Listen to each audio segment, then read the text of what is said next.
Dzień dobry Państwu. Dzisiaj w troszeczkę innej formie porozmawiamy sobie z moim gościem niekoniecznie o kryptowalutach czy blockchainie, ale o filmie i o kinie. W jaki sposób można zrewolucjonizować kino używając blockchain. Dziś moim gościem będzie współwłaściciel Federacji KSW, producent filmowy, m.in. Jak zostałem gangsterem, Maciej Kawulski. Jak chce to zrobić, dlaczego chce wykorzystać do tego pana Kleksa, o tym w dzisiejszym odcinku. Ja nazywam się Bartosz Juraszek i zapraszam do kolejnego odcinka pod tytułem Bij Kryptowita.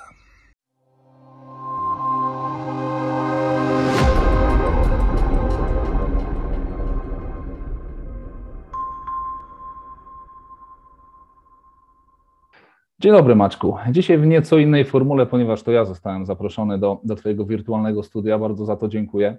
Cieszę się bardzo, że powstaje nowy projekt na polskiej scenie krypto, który będzie niósł, mam nadzieję, za sobą bardzo ogromne emocje. Podjęłaś się ciekawego wyzwania, nakręcenia serii o panu Kleksie, moim czy naszym bohaterze z dzieciństwa. Skąd na to pomysł? Myślę sobie, że pomysł na nakręcenie Kleksa to chyba nie jest nic nowego. Raczej trwały, właśnie wszyscy producenci w Polsce byli w konkurach od wielu lat, bo to już 40 lat, odkąd w formie filmowej literatura Brzechwy pojawiła się na świecie i od tego czasu każdy właściwie chciał zrobić remake, każdy chciał zinterpretować, odświeżyć, wyjąć na nowo to wielkie IP z szafy, ale no, mogę powiedzieć tylko tyle, że jestem strasznie szczęśliwy, jest mi strasznie miło, że udało nam się w końcu zainteresować spadkobierców twórczości Brzechwy i namówić ich, że to my jesteśmy ludźmi, którzy zrobią to w taki sposób, że jak wierzymy przez najbliższych, może życzyłbym sobie, żeby to było kolejne 40 lat, ale przynajmniej kilkanaście lat dzieci będą bawić się tym produktem. No, powiem szczerze, że ja byłem bardzo zaskoczony, że od Twojej ręki wyjdzie ten film, bo no po sukcesie filmów gangsterskich, tak jak Zostałem gangsterem, jak Pokochałem gangstera, czy innego rodzaju filmów Bianki Lipińskiej, to jest jakby w ogóle inny świat. Powiedz mi proszę, czy to będzie jakby odgrzanie, przepraszam za kolokwializm, starego kotleta, czy to będzie odtworzenie tego, co już mieliśmy na ekranach te 40 lat temu, czy ta fabuła będzie unowocześniona? Nie będzie to ani remake, ani ekranizacja, co ciekawsze, twórczości Brzechwy. Będzie to kompletnie nowa historia na motywach literatury Brzechwy i przede wszystkim, co jest najważniejsze, a to pytanie prędzej czy później musi zadać sobie każdy, kto sięga, inspiruje się choćby jakimś wielkim dziełem literackim, na ile z niego będzie czerpał i na ile to, co jest w nim zawarte, jest ciągle uniwersalne, na ile jest interesujące, na ile szczególnie młodzi ludzie będą mieli możliwość utożsamiania się z nowymi bohaterami. Więc stworzyliśmy kompletnie nową historię, przede wszystkim nadhistorię, która ciągnąć się będzie, mocno wierzę, że przez 6 części kolejnych, ale w większym szczególe stworzyliśmy scenariusz na Akademię pana Kleksa i wydaje nam się, że zabraliśmy i z tego miejsca, i z tej literatury, i z tej postaci to, co jest najważniejsze, to, co jest możliwe do przeniesienia i to, co dzisiaj nadal uczy, bawi i prowokuje. I to jest chyba już na ten moment nasz wielki sukces, bo zajęło nam to 3 lata. To mogę się tylko domyślić, bo jestem ogromnym fanem kina i widzę tą różnicę, tak? Ja jestem z pokolenia, które ma w PESEL-u 7 z przodu, więc już oglądałem filmy, ale 40 lat temu.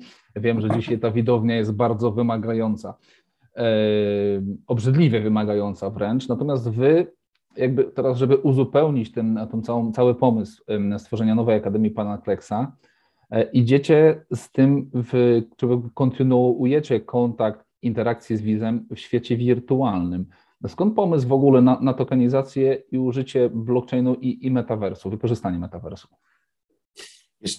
Zacznijmy od tego, że ja nie jestem ani ekspertem od blockchainu, ani od metaversu, ani od nowych technologii. Jestem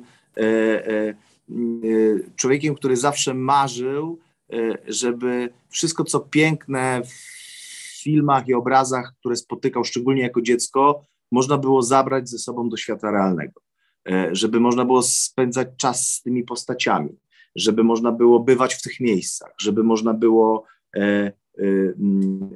być zaangażowanym w proces tworzenia, jeśli ten proces tworzenia nie był dokonany, żeby można było zbierać różnego typu przedmioty, które kojarzyły się z tymi historiami, które nas w młodym wieku interesowały. Niestety kino kiedyś było tylko kinem. Dzisiaj rozrywka, bo kino jest już częścią większej kategorii, może sięgać swoimi rękoma w obszary, w które kiedyś sięgać nie mogło. I stworzyliśmy projekt, który równolegle z pracą nad scenariuszem powstawał. Projekt, który we wszystkich możliwych obszarach zostawał z dzieckiem po filmie. Blockchain, NFT to jedynie technologia, którą wykorzystujemy do tego, by ludzie mogli spędzać więcej czasu z kleksem, żebyśmy mogli być w takiej prawdziwej, realnej, nawet jeśli wirtualnej, interakcji z widzem, żebyśmy mogli do nich mówić, żebyśmy mogli ich słuchać, żebyśmy mogli ich bawić również po ostatnim klapsie. To jest fantastyczne, co powiedziałeś i to, co chcecie stworzyć, dlatego że w naszej branży takiej stricte kryptowalutowej, niekoniecznie blockchainowej, tylko kryptowalutowej, my wciąż jesteśmy jednak zaszufladkowani troszeczkę, że są to jednak wirtualne pieniądze, że służą tam do machlojek, powiedzmy bardzo ogólnie, natomiast bardzo mało projektów związanych z technologią blockchain idzie w tym kierunku, w zasadzie to chyba żadnego projektu nie ma, który próbuje połączyć świat kina, wykorzystując technologię blockchain właśnie z widzem, czy poprzez metaverse, czy z tego co wiem, bo już troszeczkę sobie poplotkowałem z Twoim teamem wcześniej przed naszym nagraniem, Wy chcecie też wyjść poza ten metaverse. I tu też chciałbym Ciebie prosić, żebyś opowiedział kilka zdań na ten temat. Wiesz co, dla mnie wszystkie nowe technologie, które i systemy, które dzisiaj są, głównie skupiają się wokół tokenizacji, bo prędzej czy później wydaje mi się, że wszystko łącznie z debatą polityczną zostanie w tej czy innej formie stokenizowane, ale dla mnie w moich koncepcjach, w moich wizjach i w moich projektach token jest narzędziem, który skraca dystans pomiędzy mną a moim odbiorcą. I dopóki jest to takim narzędziem, dopóty takim narzędziem pozostanie, a i tak istotne będzie to, co po tym skróceniu dystansu się wydarzy. Bo zaprosić dziewczynę na randkę to jedno, ale jeszcze musi się dobrze zaplanować. Być fajnym, najlepiej przystojnym, zabrać ją w ładne miejsce, bo fajnie jakby to był dobry film, a później jeszcze pójść coś zjeść dobrego i żeby fajnie była, żeby restauracja nie była niesmaczna. Więc dobrze powiedziane. Tak. I wydaje mi się, że takie samo zadanie stoi przed kimś, kto wymyśla system, nazwijmy to system lojalnościowy albo system kontaktu z widzem. I dla mnie, jako człowieka, który pracuje nad samym filmem i nad projektem w takiej dużej optyce, istotne jest, co się wydarzy potem, kiedy już te systemy, o których pewnie opowiedzą tobie lepiej ludzie, którzy je uzbrajają i tworzą od strony technologicznej. Natomiast dla mnie istotne jest to, co będę mógł powiedzieć do widza, w jaki sposób będę mógł z nim zagrać, w co będę mógł zagrać, w jaki sposób będę mógł go sprowokować, więc o tym mógłbym ci trochę opowiadać, aczkolwiek na dziś dzień też wskazane jest pewnie, żeby ten program miał jakieś ślady enigmatyczności. Jesteśmy z pewnością projektem, który chce się otworzyć na fanów, ponieważ pomimo tego, że robimy nowy film, można powiedzieć, że Kleks już ma swoich fanów i wierzymy, że ci fani połączeni z nim przez lata sentymentem będą chcieli w tą grę grać. I dlaczego tak szybko zaczynamy ten świat budować? Dlatego, że mocno wierzymy, że wielce atrakcyjny dla tych ludzi, dla tej grupy sentymentalnej będzie możliwość uczestniczenia w pracach i w projektach, które trwają już dziś. Za chwilę wchodzimy na plan zdjęciowy i chcielibyśmy, żeby część ludzi miała szansę się na nim pojawić i zobaczyć, jak to wygląda. Za chwilę poza castem, który w większości jest już wybrany, będziemy wybierać tak zwanych statystów, ludzi grających w drugim planie. I być może jest to świetna pamiątka pojawić się w filmie swojej młodości, w jego nowej odsłonie i zagrać gdzieś, żeby wiedząc, że to będzie na następne kilkadziesiąt lat pamiątka, być może żebyś ty mógł pokazywać swoim dzieciom, a one swoim dzieciom. Wydaje nam się, że jest w procesie produkcji jest wiele obszarów, które są strasznie ciekawe. Chcemy wykorzystać rzeczywistość rozszerzoną po to, żeby ten kleks mógł towarzyszyć nam również na ulicach naszych miast. Chcemy, żeby nie tylko ta część wizualna, ale też część audiowizualna, muzyka towarzyszyła i współpracowała z widzem. Być może chcemy zaprosić część tych widzów, żeby uczestniczyli również w projektach muzycznych. Także o tych wszystkich rzeczach, gdybym miał dzisiaj opowiadać, to pewnie musielibyśmy spędzić tutaj 6 albo 7 godzin, ale chcę tylko powiedzieć, że jest ich tak dużo i one są tak atrakcyjne, nawet dla mnie, ponieważ dokładnie takie rzeczy chciałbym mieć możliwość dotknąć te 40 lat temu, kiedy ja oglądałem Kleksa i wydawał mi się on w tamtych czasach taki magiczny. I wydaje mi się, że jedyne, co możesz dać dzisiaj ludziom, to dokładnie to, czego ty sam nie dostałeś, chociaż twoja relacja z utworem literackim, twoja relacja z produkcją, z filmem była bardzo podobna, bo to się nie zmienia. Emocjonalnie jesteśmy tacy sami. Tylko mamy inne narzędzia, żeby te emocje realizować. Tylko w tym, co powiedziałeś, fascynują mnie bardzo dwie rzeczy. Przede wszystkim sam Kleks, tak?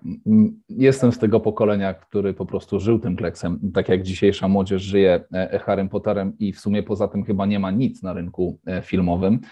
I z drugiej strony to, co bardzo mnie...